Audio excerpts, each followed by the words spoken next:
Assalamualaikum warahmatullahi wabarakatuh. Di sini saya Ati Nur Hidayah dari kelas MA21 BA1 SDM semester 7 akan berkomentar terkait artikel sebagai tugas berpikir kritis yang berjudul PPN 12% berlaku sejak 2025 Januari tanggal 1, di mana pemerintah memberikan diskon listrik sebesar 50% sampai dengan bagi-bagi beras ya. Itu artikelnya, di dalam artikel itu isinya cukup detail ya, cukup banyak ya isinya.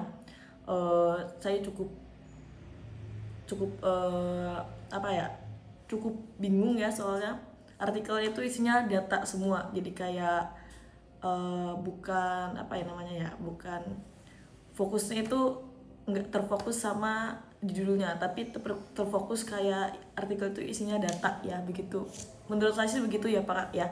Buat isi artikelnya itu terkait data tentang keputusan pemerintah terkait pajak yang akan naik sebesar 12% di tahun 2025. Di situ banyak juga datanya ya, terkait komentarnya Sri Mulyani ya, Menteri Koordinator Pak Airlangga juga. Di situ dijelaskan ya Kak, dijelaskan sebagai apa namanya, dijelaskan buat keputusan kenaikan tersebut ya. Menurut saya cukup baik keputusan pemerintah itu, tapi terlalu rumit ya untuk diterjemahkan gitu, soalnya di situ datanya yang ada yang kalau di data ya, ada beberapa bahan pokok ya yang naik, tapi dibayar 1% sama pemerintah gitu ya, dibayar 1% sama pemerintah nih. Kebutuhan apa ini, banyak banget disebutin buat produknya nih. Untuk menjaga daya beli masyarakat kebutuhan pokok, dia itu di beberapa produk itu dinaikin ya, buat harganya dinaikin. Ada nih, tepung terigu, minyak kita, gula, industri bahan pokok dinaikin ya sebesar 12%, tapi taraf pemerintah, taraf masyarakat daya belinya itu ditetapkan jadi 11%. Jadi seperti itu, beberapa bahan pokok ya, seperti terigu, minyak kita, gula ya, bahan pokok masyarakat ya.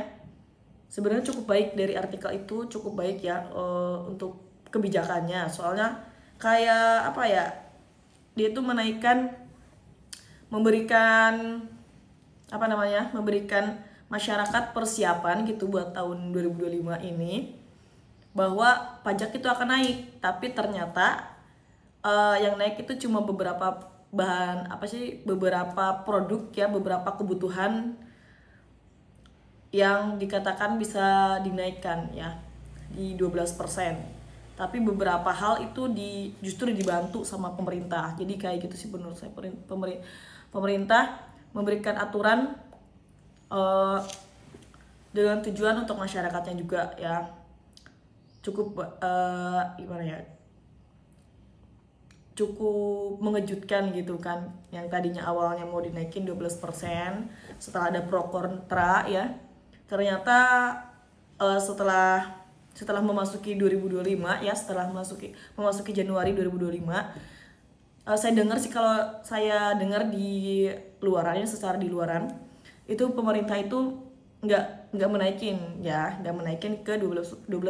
Tapi kalau di artikel ini ada beberapa produk yang naik 12 ke pajak 12%, ke PPN 12%, tapi dibantu sama pemerintah dengan potongan 1%.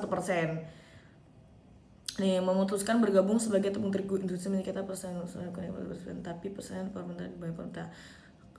Kata Bu Sri Mulyani juga nih, ada beberapa produk tepung terigu, gula, industri minyak yang tetap 11% ya.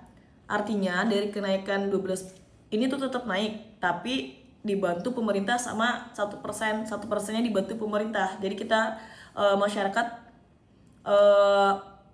tetap membeli dengan harga tetap tapi kenaikannya itu secara terus-terusnya itu di 12%. Itu kayak menekan harga sih menurut saya. Jadi dari pacuan harganya itu, untuk harganya tuh dia dinaikin, ya dipaksa dinaikin sama pemerintah. Itu pengendalian harga sih menurut saya. Jadi dia tuh naikin harga ke 12%, naikin PPN ya, naikin pajak PPN 12% untuk menekan harga di masyarakat supaya nggak naik ya.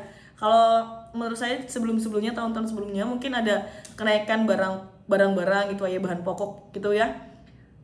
Sepengetahuan saya ya, tahun-tahun sebelumnya itu ada kenaikan. Nah sekarang caranya ditekannya secara seperti ini. Ini cukup cerdik sih ya, menurut saya.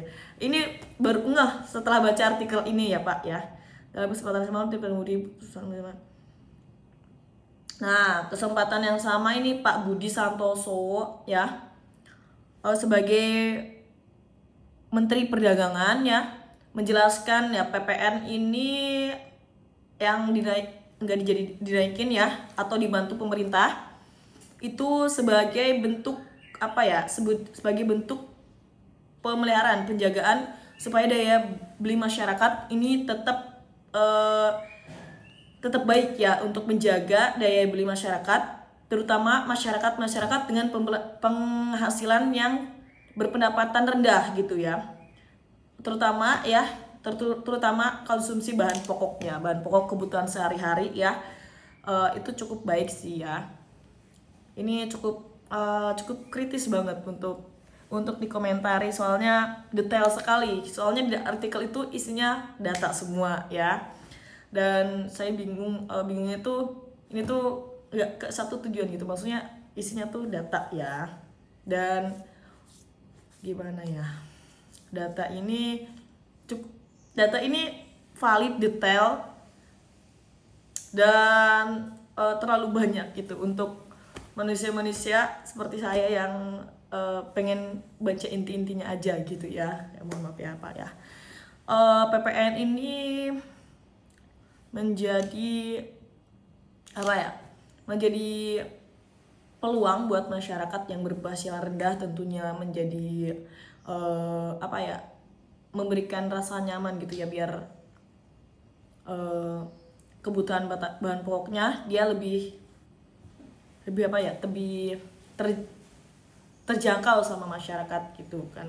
Melindungi masyarakat ini cukup baik sih kebijakan ini, tapi cukup memusingkan gitu ya, terlalu rumit gitu untuk dipahami ya. Kalau saya dengar sih, kalau di masyarakat itu kan bilangnya tuh nggak naik ya, nggak naik ke 12%. Jadi kan kita asumsinya gitu aja gitu. Tapi di sini lebih dijelaskan lagi kalau ternyata PPN tetap naik, cuma dibantu sama pemerintah ya. Sampai ada diskon 50% ya, kayak sebelumnya saya udah denger juga nih dari beberapa teman, tetangga gitu ya, saudara itu yang dapat potongan harga 50% ya buat listrik. Ini sangat benar-benar membantu ya, pada memberikan apresiasi gitu ya masyarakat. Menurut saya tetangga, saudara gitu jadi lebih terbantu, pada seneng gitu ya, menunjukkan kegembiraannya gitu, karena lewat sosial media saya melihat sosial medianya beberapa di WhatsApp gitu ya, beberapa saudara gitu kan merasa terbantu, merasa senang gitu dari potongan harga listrik sampai dengan 50% ini. Ini benar-benar membantu ya buat masyarakat ya. Jadi bisa lebih menghemat gitu ya, apalagi tahun-tahun mungkin kita nggak tahu ya tahun 2025 ini akan seperti apa kondisi ekonominya begitu. Ini aku sampai 10 menit dulu, nanti kita ketemu lagi di 10 menit selanjutnya ya, 3 part ya. Untuk 50% ini ya, buat diskon 50% ini benar-benar ngebantu dan benar-benar bisa menjaga daya beli masyarakat, yang membantu melindungi ekonomi ya, bikin suasana hati juga jadi lebih tenang gitu ya, biar lebih semangat lagi buat tahun 2025-nya. Ya cukup membantu sih ya, beberapa orang senang dengan diskon ini. saya juga ikut senang ya, soalnya kan bisa mengurangi beban ekonomi ya. Kita lanjut di part selanjutnya.